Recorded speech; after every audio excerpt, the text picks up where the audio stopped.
চট্টগ্রামে এনসিপির সমাবেশ শেষে দুপক্ষের সংঘর্ষে উত্তপ্ত পরিস্থিতি তৈরি হয়। এই উত্তেজনার মধ্য দিয়ে গণমাধ্যম কর্মীদের দায়িত্ব পালন করতে গেলে দায়িত্ব পালনে বাধা সৃষ্টি করেন সমাবেশের নেতাকর্মীরা। ভিডিও ফুটেজ সংগ্রহ করতে গেলে সাংবাদিকদের উপর চড়াও হতে দেখা গেছে। এমন রাজনীতিক সামনের দিকে এগিয়ে না যাওয়ার সম্ভাবনাই বেশি রয়েছে বলে জানা গেছে।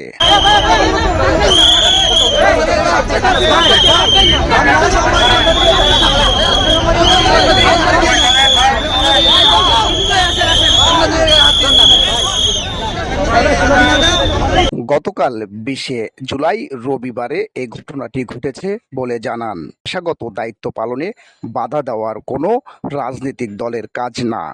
এ ঘটনায় সাংবাদিক সহ সংশ্লিষ্টরা তীব্র নিন্দা ও প্রতিবাদ জানিয়েছেন।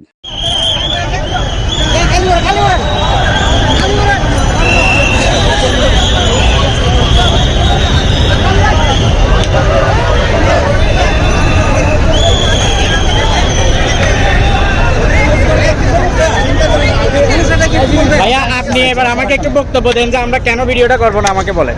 মানে আমি কেন ভিডিওটা করবো না, আপনি আমাকে বলেন বলেন কেন ভিডিওটা করবো না বলেন।